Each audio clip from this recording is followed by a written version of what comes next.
Vamos a ver un poco cómo está organizada la unidad 1 de sistemas de almacenamiento de la información, que como os decía antes, es una introducción a qué es esto del mundo de las bases de datos.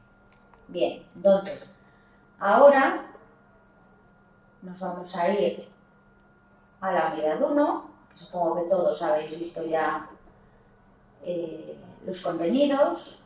Si alguno los ha visto, después si quiere comentar alguna de los que estáis conectados, si queréis hacer alguna pregunta, pues por supuesto, ¿vale? O me interrumpís. En el momento en que llegue algo que veis que no se entiende, me interrumpís, ¿de acuerdo? Bueno, os explico un poco cómo suelo organizar yo los contenidos.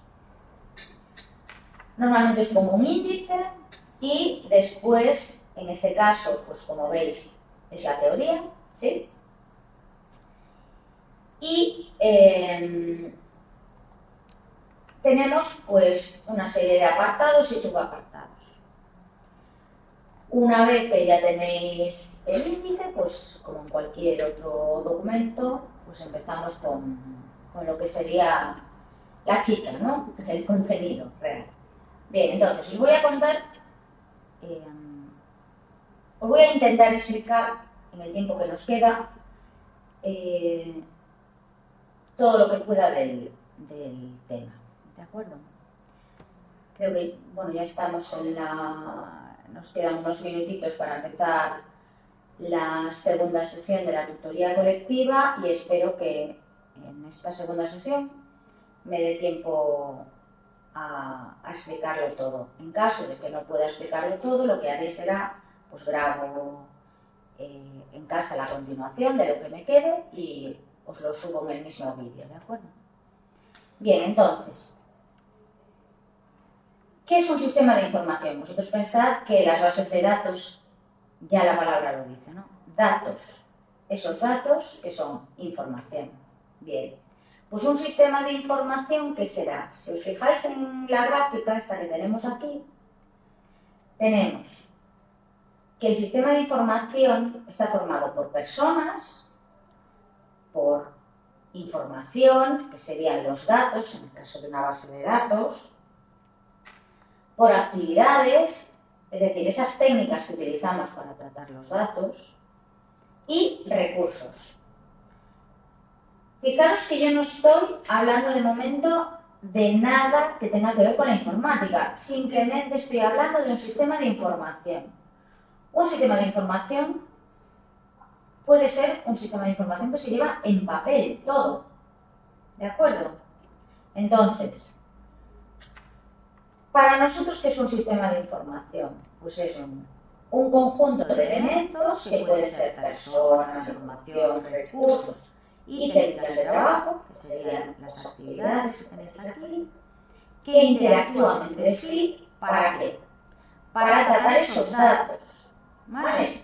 Los tratan y ¿qué consiguen con ese tratamiento? Lo que consiguen con ese tratamiento es obtener información más elaborada. Por ejemplo, hace años, cuando no había sistemas informáticos, la gente también se matriculaba en institutos, en centros de estudio, pero ¿cómo se hacían esas matrículas? Pues se hacían en papel, te daban una ficha y tú anotabas tus datos y marcabas en lo que te querías matricular, ¿no? Pero era todo en papel.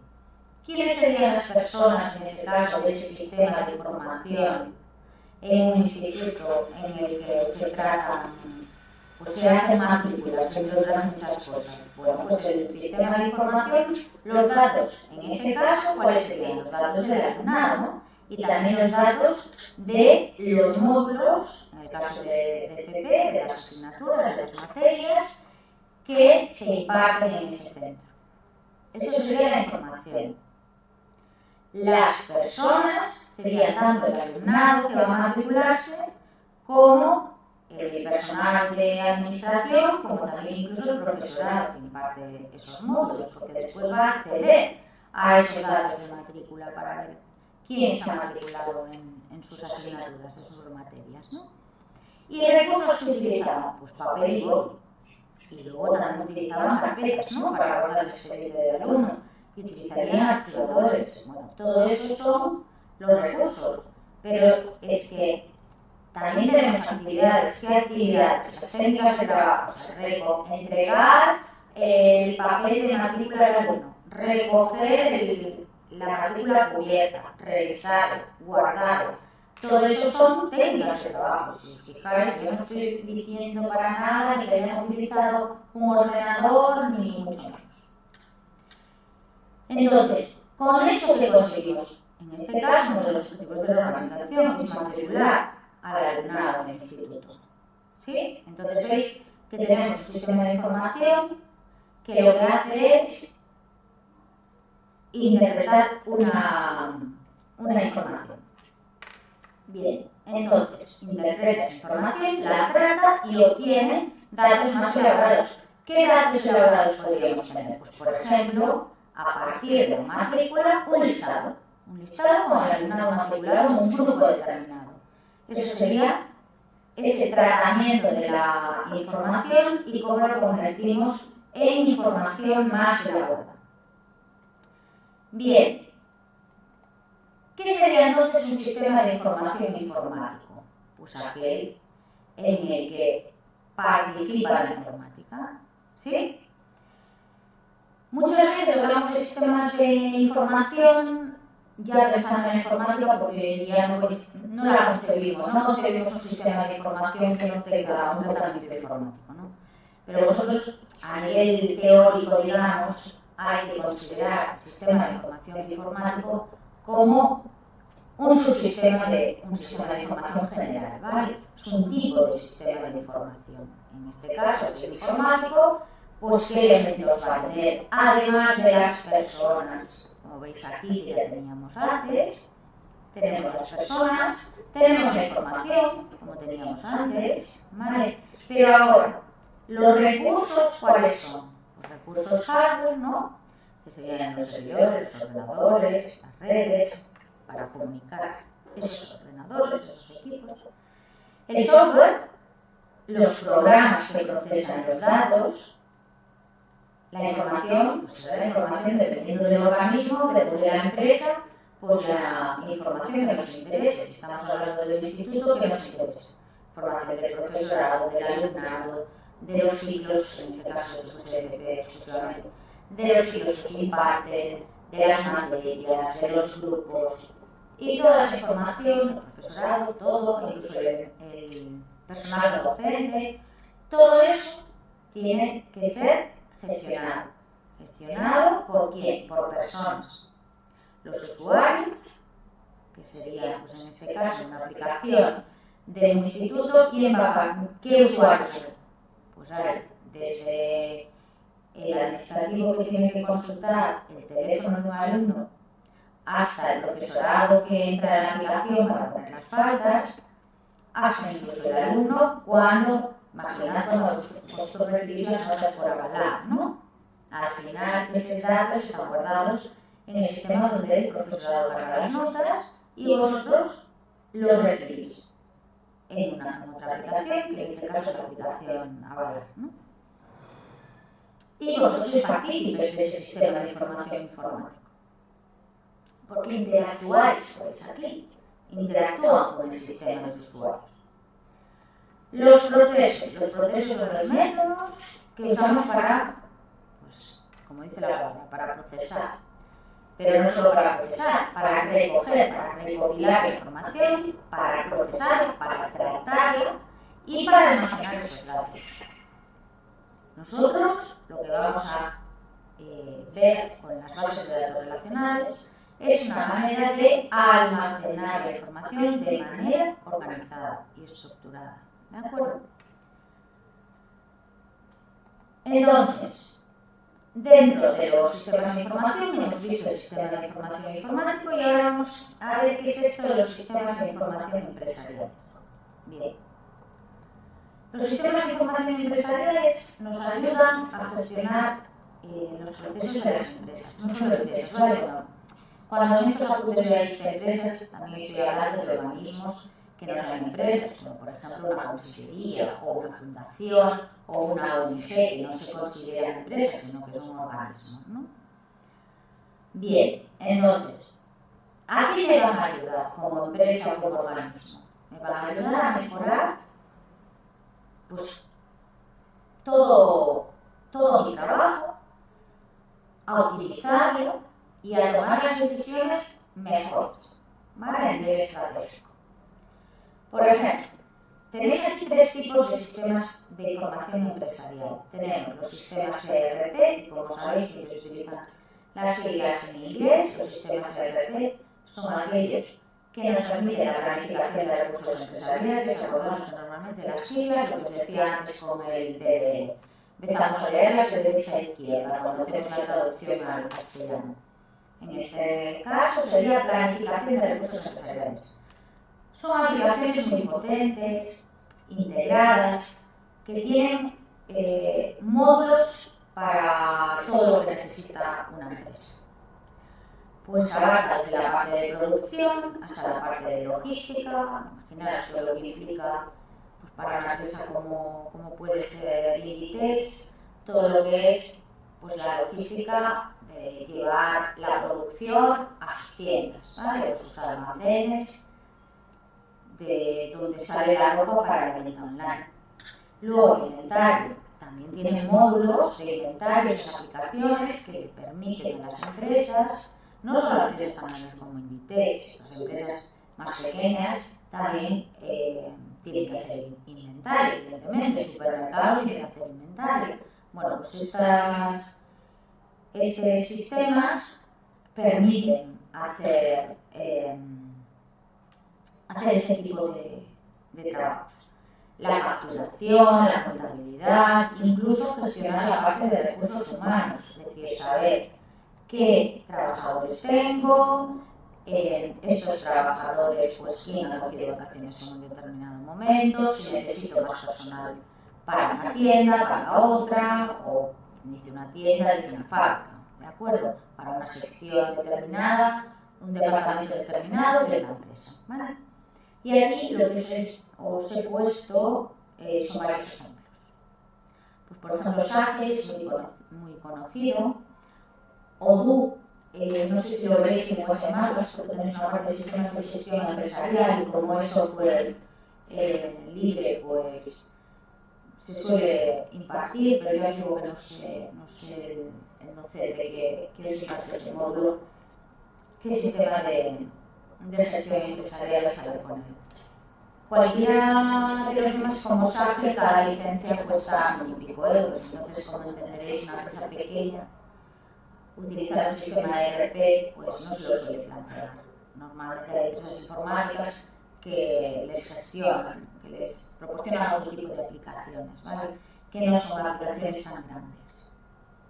Bueno, pues tenéis aquí Dynamics 365 de Microsoft, de Oracle tenemos Cloud ERP, Sage, bueno, tenéis ahí varios ejemplos, tal vez los más utilizados y los más conocidos.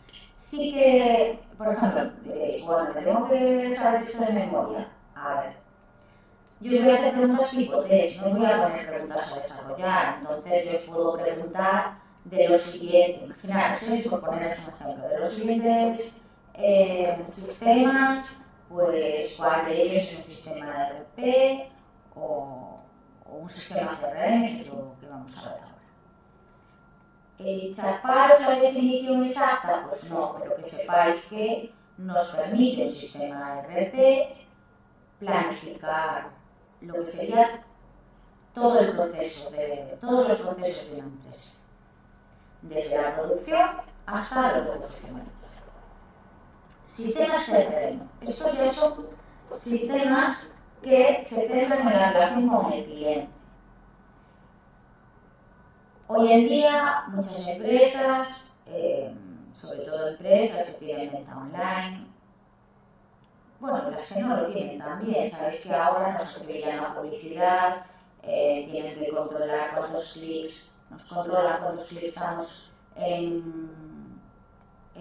un reel determinado, pues si vemos un vídeo no lo vemos, bueno, nos controlan absolutamente todo. Entonces, toda esa información hay que guardarla y esa información después les sirve Estos sistemas lo que hacen es gestionar esa información, tratarla, para indicar a la empresa, o sea, lo que hace esas aplicaciones es indicarle a la empresa cómo van en cuestión de ventas, pues por ejemplo, imaginaros para un rango de edad. Suponer una tienda que venda pues lo más fácil, ¿no? Y que todos compran ropa y que detecten que hay una determinada prenda que no se vende nada. Bueno, pues esa aplicación lo que dice es no hay ningún interés. O sea, hemos hecho mucho marketing de este tipo de abrigo, pero nadie se interesa, o se interesa muy poca gente. ¿Cómo le ayuda a tomar decisiones? Bueno, pues que no va a fabricar más abrigos de ese tipo. O por lo menos va a investigar a ver el por qué. Luego también por rangos de edad.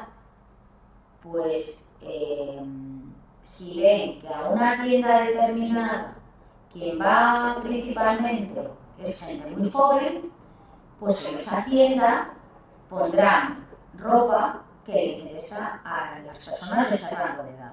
Y todo eso, ¿quién le ayuda? ¿Quién lo analiza? Pues lo analizan estos sistemas. Se han almacenado los datos y estos sistemas pues hacen ese tipo de comprobaciones. No solo eso, también hacen campañas de marketing. Pues, por ejemplo, si hay que hacer un mailing masivo. ¿Vale? Eso en cuanto a los sistemas de gestión de relación con el cliente. Y, por último, dentro de los sistemas de información empresarial, tenemos los de gestión de la cadena de suministro. Aquí se centran, sobre todo lo utilizan aquellas empresas que van desde la parte de recogida de materias primas, o sea, que tienen una serie de materias primas, hasta lo que sería la entrega del producto final. Es decir, esas aplicaciones lo que hacen es gestionar todo ese proceso, desde el inicio, cuando cogen la materia prima, hasta el producto final. ¿Vale? Estos sistemas, pues cualquiera de estos tres, ¿se utilizan todas las empresas? No. Según la empresa, se utilizará un sistema u otro. ¿Vale? Normalmente estos sistemas antiguos son sistemas caros y cuando una empresa compra licencias de estos sistemas es porque les va a sacar mucho más beneficio de la inversión que hacen. ¿Vale? Y luego, pues no tendría sentido, por ejemplo, que una empresa que no adquiere materias primas y luego las transforma en un producto final, sino que se dedica únicamente a la venta de productos finales, es decir, que tiene proveedores ya que le envían el producto transformado, digamos, el producto que se va a vender, no tiene sentido que utilice un software de gestión de cadena de suministro, ¿vale? Y en cuanto a los sistemas de información empresarial, pues eso, lo que tenéis que saber son los tipos que hay, que son estos tres, y pues sitúa, por ejemplo, SAP, que es un ERP, o por ejemplo, que Salesforce es un CRM, y que SAP, que es muy conocido, pues por ejemplo, es un SAP. Bien, los ficheros de información. Los procesos básicos que se hacían antes, pues incluso en los 70, eran sobre todo en las empresas procesos de contabilidad, procesos para realizar facturas, para tratar con proveedores. Hoy en día sabéis que todo lo que hagamos con la venta, sobre todo principalmente por la venta online, influye en muchísimas empresas. Ya no solamente se centran en que las aplicaciones informáticas lleven la contabilidad, sino en mucho más. Y entonces, ¿qué ha pasado? Que las necesidades de almacenamiento han ido creciendo. Ya no era solamente guardar información de clientes y proveedores y las facturas, no, es que ahora hay que guardar muchas más cosas.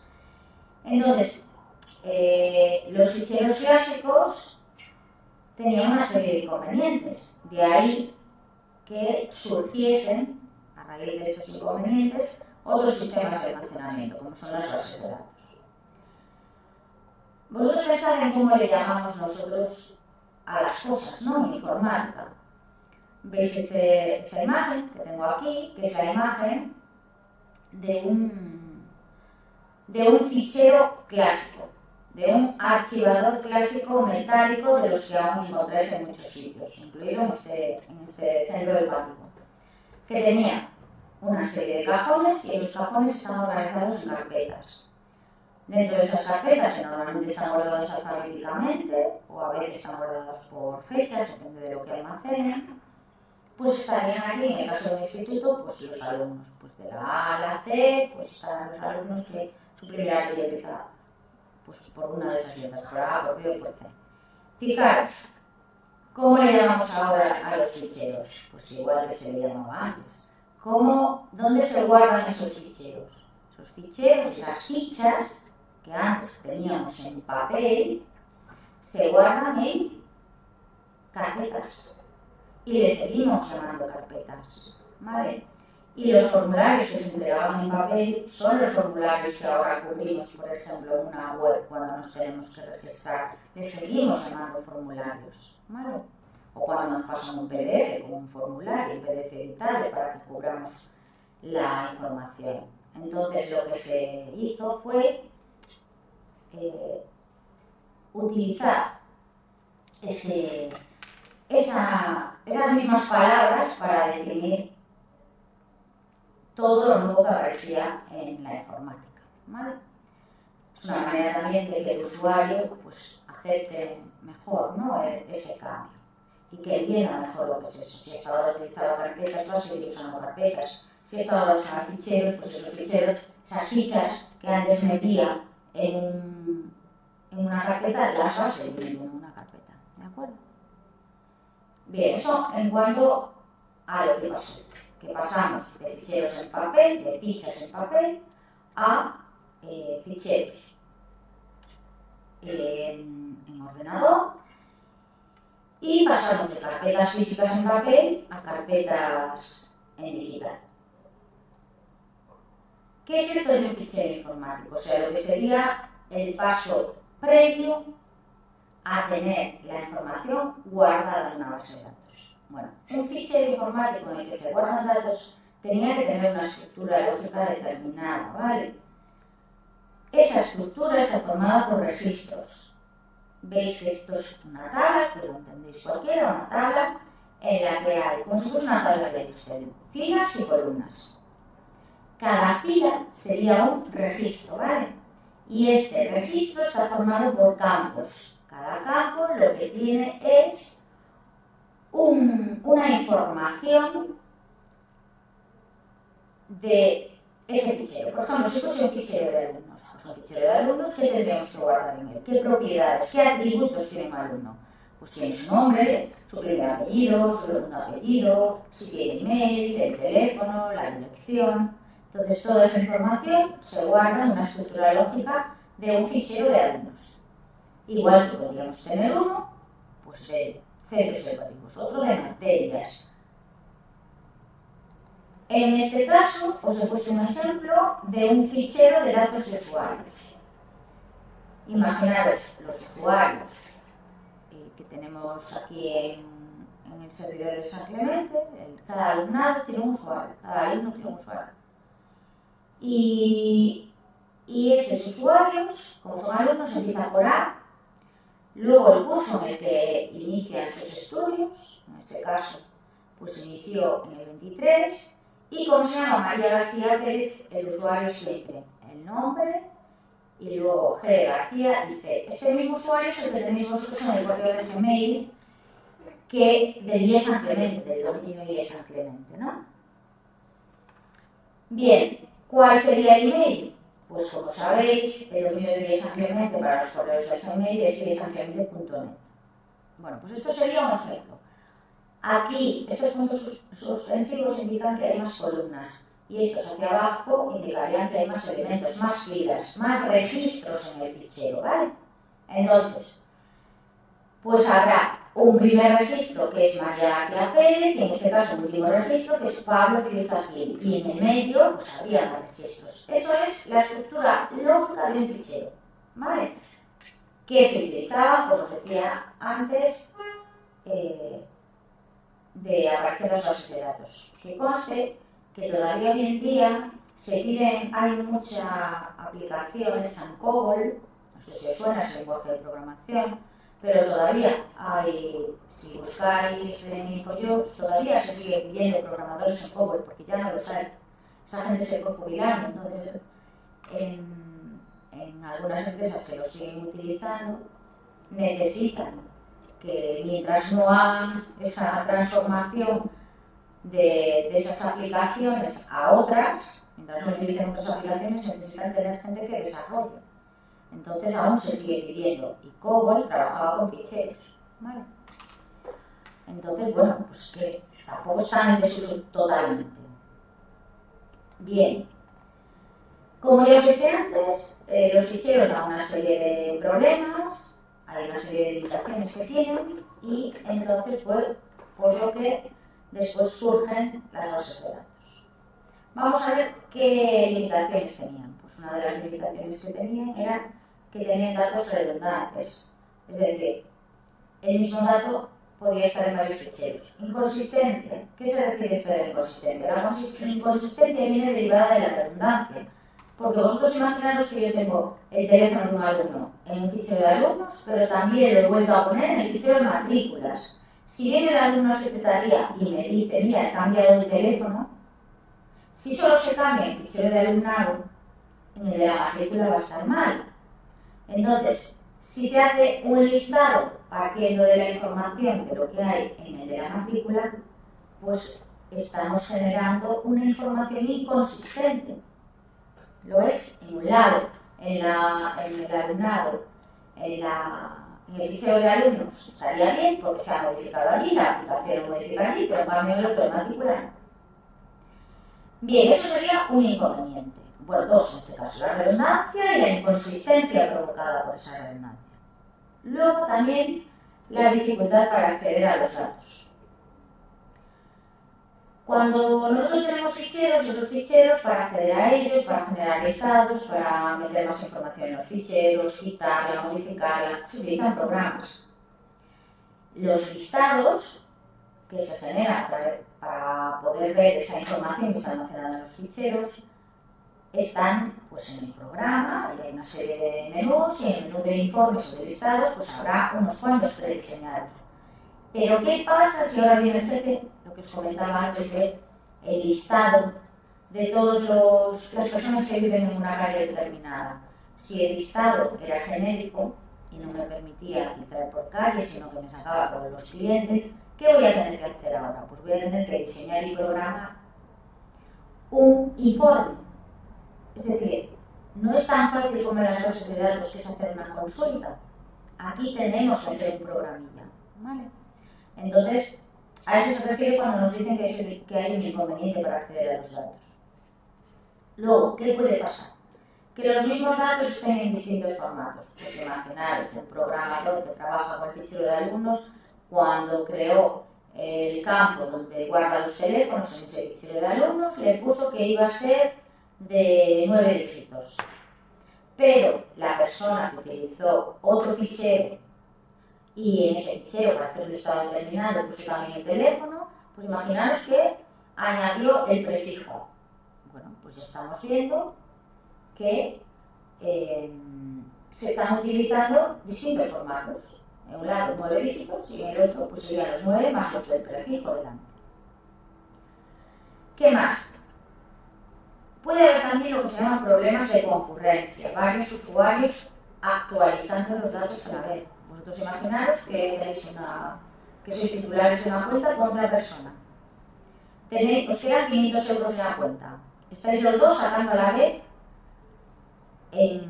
cada uno en un cajero, aunque realmente nunca es exactamente a la vez, pero bueno. Vamos a suponer que un titular saca 500 euros y antes de cerrarse esa transacción, otro titular saca 100. ¿Cómo queda ese saldo al final? ¿Queda en menos 100? Lo que debería ocurrir es que no debería dejar sacarle al segundo titular hasta que el primero no acabe la transacción. Pero con los ficheros, eso había que programarlo. Esto con las bases de datos no ocurre porque lo hace automáticamente el gestor, ese tipo de bloqueos. O por lo menos se puede programar de manera muy sencilla, que ya aprenderemos. Luego, problemas de seguridad. ¿Qué problemas de seguridad podían provocar los ficheros tradicionales? Bueno, los problemas de seguridad consistían en que a lo mejor una persona tuviese acceso a datos que no debería tener acceso. Suponer el cajero de un banco, lo lógico es que pueda acceder a los datos de los clientes, pero tiene que acceder a los datos de sus compañeros. Y lo mismo pasa con una persona que trabaja en recursos humanos. Una persona que trabaja en recursos humanos tiene que acceder a los datos de los clientes. Pues no, en principio tendrá que acceder a los de los trabajadores del banco. Entonces eso sería un problema de seguridad, cuando los usuarios acceden a información que no deberían poder acceder. O cuando un usuario básico puede entrar a ver el código de la aplicación, los ficheros, esos serían problemas de seguridad. Problemas de integridad. Los problemas de integridad siempre son cuando no se cumplen restricciones. Si yo pongo que todas las cuentas del banco no pueden bajar, no pueden tener un descubierto de más de 1.000 euros, en el momento en que yo no cumpla esa restricción, estoy provocando un problema de integridad. Todo eso en los sistemas de ficheros había que programarlo. Veremos que en bases de datos, eso es, para poder establecer una restricción, se hace como un check, ¿vale? Es algo mucho más sencillo. Ya os digo que en el caso de los ficheros tradicionales había que programarlo y cada programa nuevo tenía que tener en cuenta esas limitaciones, ¿vale? Y programar que si en el caso de que alguien retirase dinero, pues controlar que no pudiese ser pues inferior a menos 500, ¿vale? O menos 1.000, lo que estuviese determinado. Aquí ya os digo que es tan fácil como poner un cheque en el que se mete una condición. Pues esos son un poco los problemas, que no eran pocos, aunque digo que eso es un poco. No son pocos estos problemas, ¿vale? Entonces, a raíz de esos problemas, pues empecé a investigar a ver qué podemos hacer. ¿Qué otros sistemas podemos diseñar para evitar esos problemas, esos inconvenientes, digamos, que pueden provocar los ficheros, los sistemas de ficheros? Bueno, pues entonces surgen las bases de datos. No solamente por eso, sino también porque cada vez hay más información que almacenar y cada vez necesitamos obtener esa información de manera más rápida, casi inmediata. Porque todos sabemos que si una aplicación tarda un poco ya nos estamos quejando, ¿no? Pues esto es así, cada vez queremos todo más rápido y más inmediato. Bien, entonces en el punto 3 lo que empezamos es la introducción a las bases de datos. Nosotros lo que tenéis que pensar es que no son algo que acaba de surgir, surgieron en los años 60. Y como os decía, pues era una solución a las limitaciones de los sistemas de ficheros tradicionales. ¿Qué almacenamos en esas bases de datos? Pues evidentemente los datos. Después tenemos una serie de programas que van a manejar esos datos. Pero esos programas no deben preocuparse realmente de cómo están almacenados físicamente esos datos, ¿de acuerdo? Y ningún cambio en la estructura de los datos debería afectar a las aplicaciones que manejan esos datos. Bien. Aquí tenéis la definición, lo que sería la definición formal de la base de datos. Como os dije, yo no os voy a pedir en los exámenes que me deis pues, definiciones, como sería en este caso, sino que va a ser un examen tipo test, ¿de acuerdo? Entonces, ya os digo que no os tenéis que chapar tal cual lo que yo os ponga, pues por ejemplo, ya os digo, en esa definición. ¿Qué vamos a tener en una base de datos? Pues un conjunto de datos que van a estar relacionados y almacenados, si os fijáis, sin redundancias perjudiciales o innecesarias. Es decir, Si yo os pregunto, ¿puede haber redundancia en una base de datos? Pues puede, siempre que eso evite un problema mayor. Vosotros pensad que si yo tengo una consulta a una base de datos que tarda en realizarse 1 minuto y añadiendo, duplicando un dato en otra tabla, consigo que esa consulta se reduzca a 1 segundo, pues seguramente me compense. Entonces, si os preguntan si una base de datos relacional puede tener datos redundantes, pues tenéis que decir que sí, pero siempre que sea una redundancia mínima. Ya veis que dice que sea una redundancia no perjudicial o una redundancia innecesaria. Lo que hablábamos antes del teléfono de un alumno. ¿Tenemos que tener el teléfono en la información general del alumno? Pues sí, pero deberíamos tenerlo también en la información de la matrícula. Pues no tiene sentido, porque ya lo tenemos guardado en la información del alumno, en lo que sería la tabla donde guardamos esa información. ¿De acuerdo? Luego tenéis aquí lo que serían los objetivos de la organización de una base de datos. Estos objetivos, lo veis, volvemos a hablar del tema de la redundancia. Las bases de datos tienen que intentar minimizar esa redundancia.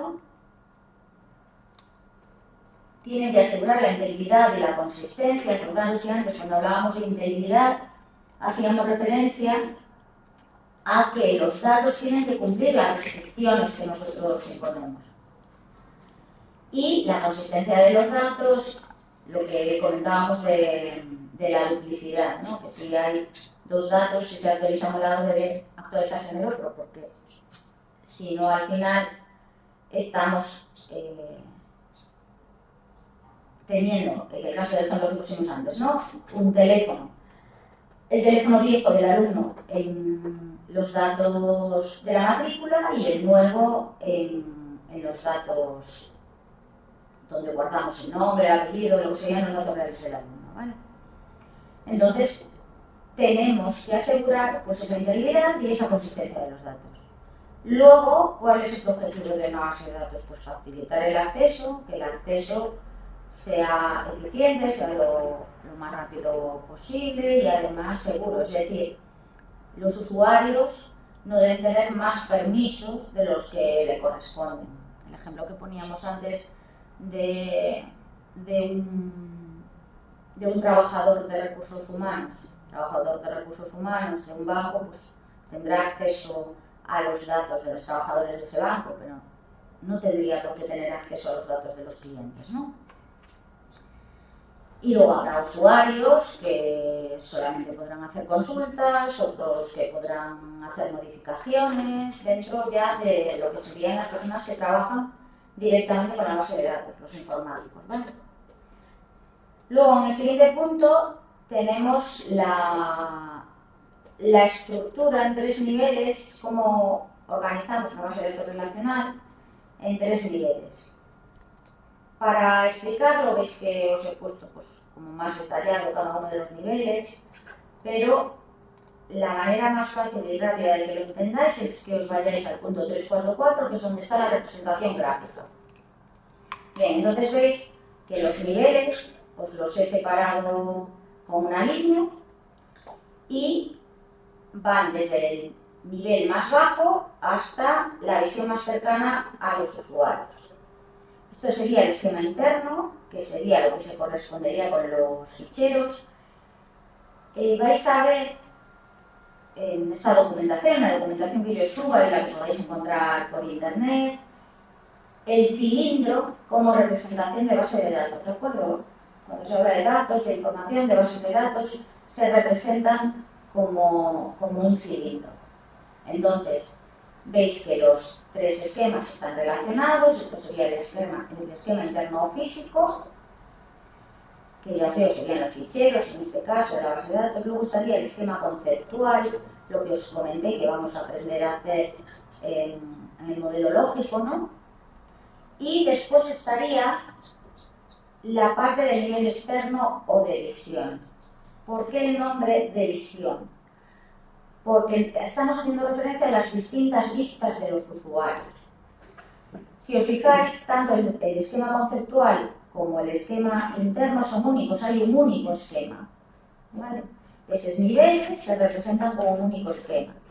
Es decir, nosotros en el nivel conceptual pues tendremos un modelo relacional que va a ser único para esa base de datos. Pero en cambio, los niveles externos van a ser tantos como las distintas vistas que tengamos de los datos. Es decir, si yo tengo un programa que hace la matrícula de los usuarios que se encargan de la matrícula van a ver unos datos específicos. Los usuarios administradores de la base de datos, su esquema ¿cuál será? Toda la base de datos, es decir, van a poder acceder a todo. Y el usuario, por ejemplo, que se encarga, profesorado, imaginaros un profe, en una aplicación de un instituto de gestión académica, pues ese profe que va a ver los datos del alumnado. Yo, por ejemplo, no puedo ver datos de mis compañeros. Lo que puedo ver es datos del alumnado del centro. Yo no puedo ver dónde vive un compañero mío, ¿vale? Ni las titulaciones que tiene. En cambio, sí que puedo ver vuestros expedientes, ver cómo habéis accedido al ciclo. Si habéis accedido por un ciclo medio, por bachillerato, por una titulación universitaria, pero otros usuarios no podrían ver esa información. Los secretarios de los centros, la jefa de estudios, el director, pueden ver mis datos, por supuesto. Entonces veis que el esquema, es decir, la vista que tienen ellos de los datos, es distinta a la que tengo yo. Entonces, tenéis que quedar con que hay 3 niveles en la arquitectura tradicional de las bases de datos relacionales: el esquema interno físico, el esquema conceptual, y luego, a nivel externo, podemos tener uno o más esquemas. Tendremos tantos como vistas de usuarios diferentes tengamos. Cualquier cosa, interrumpirme, tanto Laura como Luis, si veis que algo no entendéis. De todas maneras, como... a ver, porque son los que están conectados, por eso los que lo estáis viendo a posteriori, vuestros compañeros, los que están conectados, lo que les estoy pidiendo, pues eso es que si quieren interrumpirme en cualquier momento, que por supuesto que lo hagan, ¿vale? Después, los que lo veáis a posteriori, pues si tenéis alguna duda me podéis mandar un mensaje, como ya os indiqué, un mensaje o una tutoría individual, si tenéis dudas pues más personales, ¿no? Que queréis que os explique algo más concreto. Bien, luego, tipos de bases de datos. Los tipos de bases de datos los vamos a clasificar según el modelo de datos que utilicen y según dónde se localiza la información. Entonces, según el modelo de datos, pues tenemos las bases de datos relacionales, que es las que vamos a estudiar nosotros, que utilizan tablas para representar los datos y sus relaciones. Si os fijáis, ¿cómo representábamos los ficheros? Con filas y columnas, ¿verdad? Bueno, pues las tablas también están formadas por filas donde se guardan los datos y columnas, que es donde se guardan los atributos. Tenéis aquí ejemplos, el que vamos a usar nosotros, que es el Microsoft SQL Server. Y luego tenemos pues MySQL, que sabéis que es de Oracle, que tenemos la versión Community, que sería la versión que sigue siendo gratuita, aunque lo haya comprado Oracle. Tenemos el gestor Oracle, que ahí sí que, salvo para hacer pruebas, que sí que tiene una versión gratuita, el esto es licencia de pago. Y luego tenemos otra base de datos también muy utilizada, sobre todo en gestores de contenidos, pero bueno, que se sigue utilizando bastante, se utilizó mucho en el ámbito universitario, que es PostgreSQL. Postgres se le suele llamar, seguramente lo tenéis más identificado como Postgres. MySQL se usó muchísimo porque sabéis que son las bases de datos utilizadas, pues, por ejemplo, en Moodle, en Drupal, en todo lo que son gestores de contenidos, ¿vale? Os he puesto aquí un poco pues, los iconos de los gestores de bases de datos. Acordaros que nosotros vamos a utilizar el SQL Server. Y luego, eso sería para las bases de datos relacionales. Pero luego tenemos las bases de datos no SQL.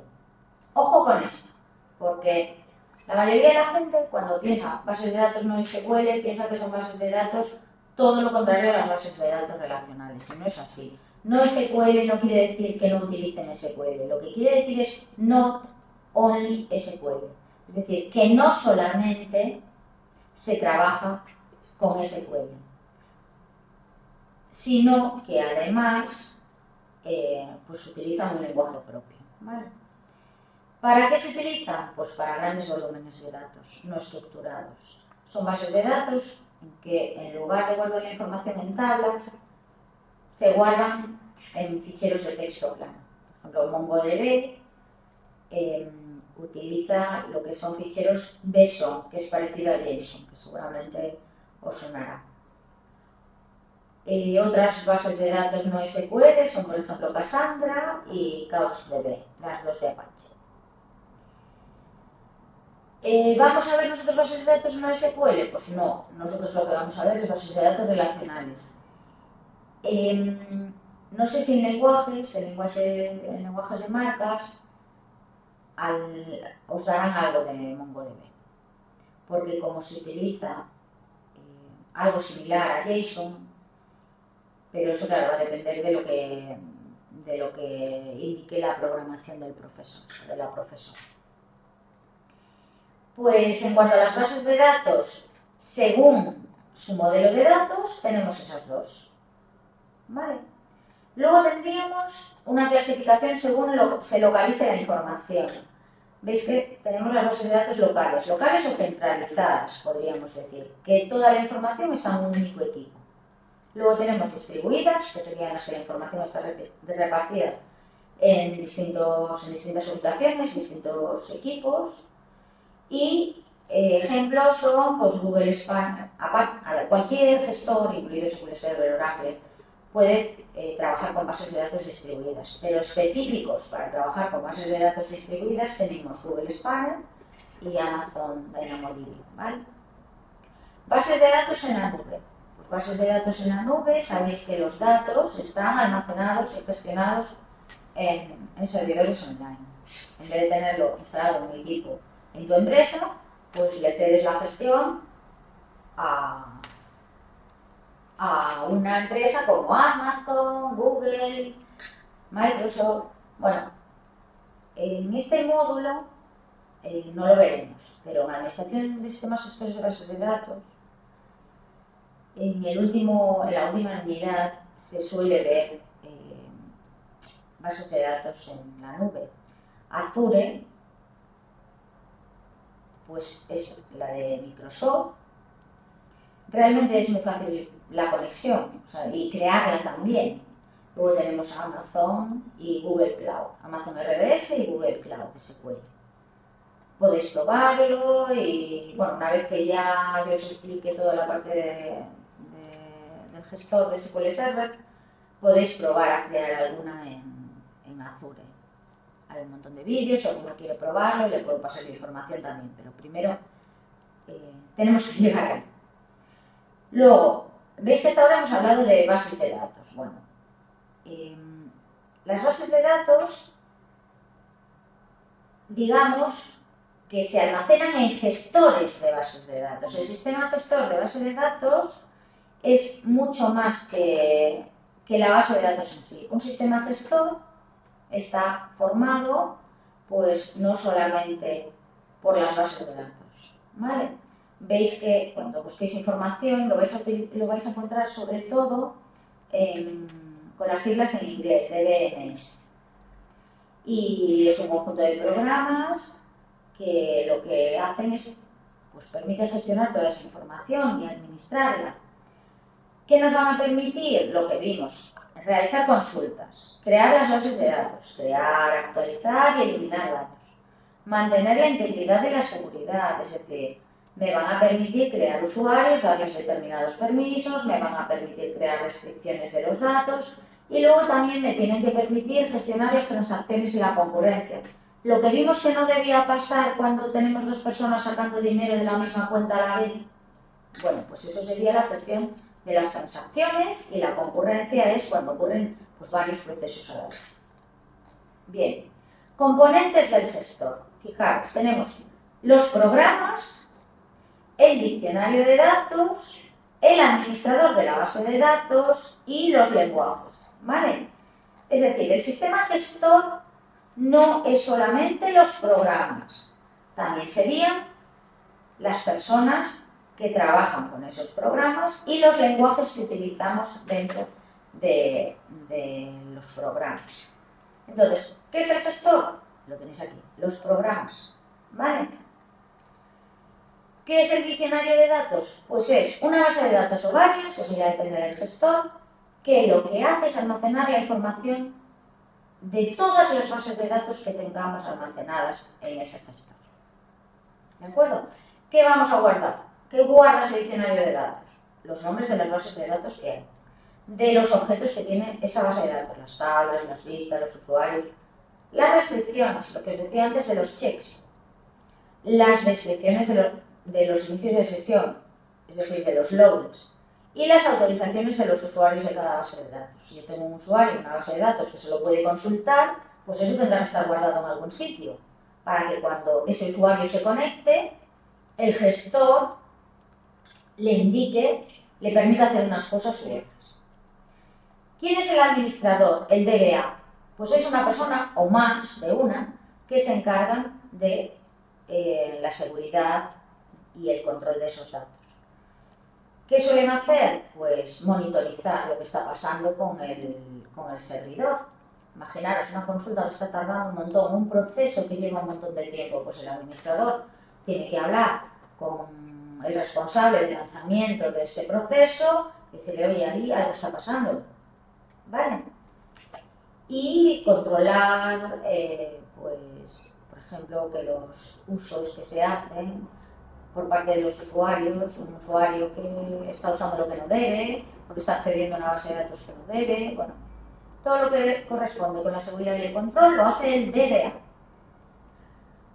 O los DBAs, vamos, si hay un grupo. Los lenguajes, lo que hablábamos antes, el SQL. Pero el SQL tiene sublenguajes. Para crear la base de datos, ¿qué utilizamos? Veis que os lo pongo en castellano las siglas, pero luego también os lo pongo en inglés, que es realmente, cuando ibas a hablar del lenguaje SQL y de sus sublenguajes, vais a ir a hablar de DDL, que he leído desde el final, ¿no? Como siempre las siglas en inglés, sería lenguaje de definición de datos. De definición, es decir, lo que me permite es crear, modificar o eliminar objetos. Hemos dicho que el elemento de las bases de datos relacionales, el elemento principal son las tablas, ¿no?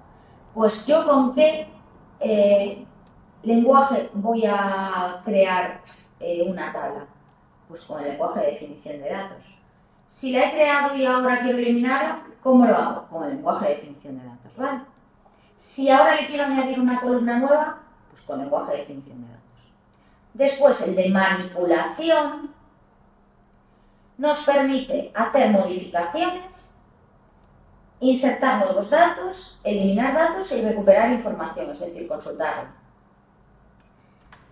El lenguaje de manipulación muchas veces uno piensa que es solamente para consultar, pero acordaros que también nos permite hacer actualizaciones, nos permite modificar, nos permite borrar contenido, ¿vale? Y también añadir contenido nuevo. Luego tenemos el lenguaje de control de datos, que lo que nos permite es crear, por ejemplo, los usuarios, definir los permisos que van a tener esos usuarios. ¿Y quién se encarga de todo esto? De todo esto se encarga el DBA. Y luego también tenemos otro sublenguaje del lenguaje SQL, que es el lenguaje de procesamiento de transacciones, y que se usa para controlar el acceso concurrente a la información de la base de datos. Veis, bueno, ya veremos que tienen una gramática muy sencilla de entender y esos lenguajes no son iguales, ya os dije que tenían alguna variación, pues depende del modelo, del tipo de SQL sobre todo que se esté utilizando. Y luego los lenguajes de programación accederán a las bases de datos, pueden lanzar programas que utilizan esas bases de datos. Vamos a continuar ahora con el apartado 5, en el que vamos a comentar qué es esto del Big Data, análisis de datos e inteligencia de negocio. Cuando combinamos estas tres tecnologías, lo que conseguimos es que el organismo o la organización o la empresa, gracias a la recogida de esos datos, pues pueda tomar decisiones que van a optimizar sus procesos y reducir costos. Estas herramientas, estas tecnologías permiten recopilar gran cantidad de datos, analizar esos datos y tomar decisiones en función de esa recogida de información. Vamos ahora a ver con un poco más detalle qué es esto del Big Data. Como su nombre indica, pues se refiere a una gran cantidad de datos. Hoy en día, debido a las tecnologías que utilizamos, pues imaginaros en las redes sociales, la cantidad de datos que hay que recoger son tan grandes, hay tanta interacción con el usuario, digamos, y están en tiempo real que es muy complicado procesarlos como se hacía tradicionalmente, ¿no? Entonces, han tenido que surgir una serie de herramientas que permiten la recogida de esos datos y su tratamiento. ¿Qué caracterizan a este Big Data, a estos datos grandes, digamos? Pues están caracterizados por las 3 Vs: volumen, velocidad y variedad. Volumen, ¿a qué se refiere? Pues a que se genera una cantidad de datos muy grande, que además puede provenir de diversas fuentes, pues como los ejemplos que tenéis ahí, ¿no? Que tenemos ahí de redes sociales, de sensores, de transacciones comerciales. Eso en cuanto al volumen de datos. Luego la siguiente V sería la de velocidad, porque los datos se generan. Tenemos que leer tantos datos, recoger tantos datos, digamos, no leer, recoger tantos datos en tiempo real, que eso también requiere un procesamiento en tiempo real. O sea, yo tengo que recogerlos y procesarlos en tiempo real o casi real. Luego tenemos la variedad, otra de las Vs del Big Data sería la variedad, porque los datos que recogemos van desde texto a imágenes, vídeos, los clics que damos, pueden recogerse datos de sensores, es decir, la información se recoge de distintas fuentes y con estructuras muy diferentes. Eso en cuanto a lo que sería la definición de Big Data, ¿no? Lo que caracteriza al Big Data. En cuanto a las tecnologías y herramientas que nos permiten ese tratamiento del Big Data, pues tenéis aquí las más conocidas, como Hadoop, Spark, las bases de datos no SQL, os he puesto aquí el ejemplo de MongoDB, o Kafka. En concreto, cuando vosotros veáis bases de datos no SQL, no penséis que hace referencia a que son bases de datos en las que no se utiliza SQL. Lo que quiere decir no SQL es not only SQL, es decir, que además de SQL, pues utilizan otros lenguajes. En cuanto al análisis de datos, el análisis de datos, pues lo que hace es recibir esos datos, quita la información que no nos interesa, es decir, los limpia y los trata de tal manera que ese procesamiento que hace con los datos nos permite tomar decisiones que van a mejorar pues el rendimiento de los procesos de mi empresa.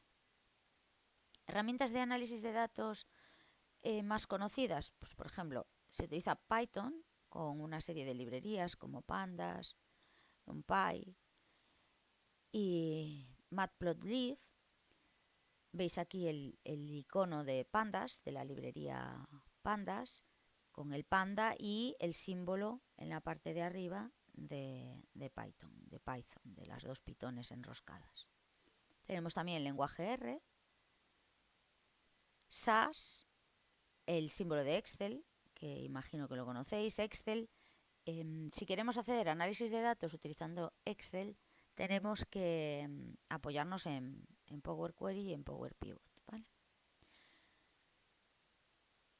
En cuanto a la inteligencia de negocio, el Business Intelligence, pues son también una serie de herramientas que se utilizan para transformar los datos en información para la toma óptima de decisiones. Nos permite crear informes que esos informes, pues lo dicho, ¿no? Nos van a ayudar a tomar decisiones. Herramientas de Business Intelligence más conocidas, pues tenemos Tableau, tenemos Power BI, que su símbolo es este de aquí, los tres tablas, estos tres rectángulos amarillos, SAP y Looker Studio, que como veis el símbolo, los colores son los de Google, ¿no? Os recuerdan a Google, supongo, porque Looker anteriormente era conocido como Google Data Studio. Bien, y estas son algunas de las herramientas que se usan en la inteligencia de negocio. Bien, eso en cuanto al Big Data y el análisis de datos y el Business Intelligence. En el siguiente apartado, lo que os hice fue poneros unos ejemplos de otros sistemas de almacenamiento. XML lo que nos permite es almacenar la información en lugar de en tablas como haría una base de datos relacional, pues lo almacena en ficheros de texto plano con una estructura como la que tenéis aquí. No me voy a extender en esto porque XML lo vais a ver en lenguaje de marcas. Si no habéis cursado ya ese módulo, pues cuando lo curséis veréis qué es esto del XML. Veis que con esta estructura, en este ejemplo, estamos guardando los nombres de 3 usuarios. Y para guardar estos mismos datos podemos utilizar también JSON o JSON, que es un sistema también para guardar información, que luego se puede utilizar, pues, por ejemplo, para intercambio de datos entre aplicaciones. Y que, como veis, la sintaxis es más compacta y más fácil de leer que la de XML. La misma información que hemos guardado aquí, que para cada elemento tenemos que poner una etiqueta, con JSON veis que lo podemos poner todo entre llaves y bueno, y con una estructura determinada, evidentemente, pero de manera más compacta que en XML, que para cada elemento hay que crear una nueva etiqueta. Y por último tenemos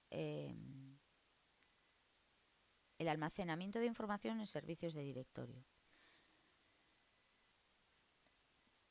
Pensad cuando vosotros accedéis a un sistema Windows en una red, que tenéis que meter un usuario y una contraseña. Esos datos están guardados en un repositorio de directorio, es decir, en una base de datos donde se guarda la información de los usuarios, los objetos de ese sistema y los accesos que tiene cada usuario a cada objeto.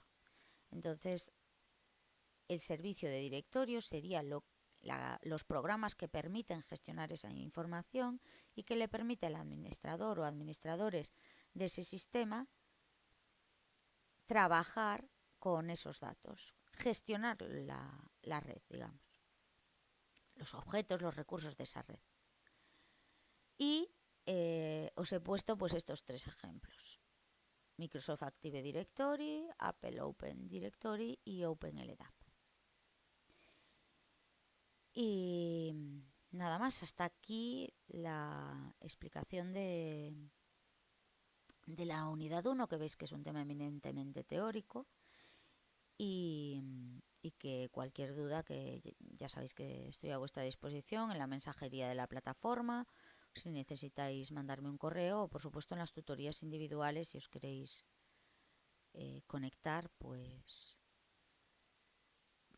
me podéis evidentemente consultar cualquier duda que tengáis sobre este tema o sobre la organización del módulo. Pues nada, nos vemos en la siguiente tutoría. Un saludo a todos.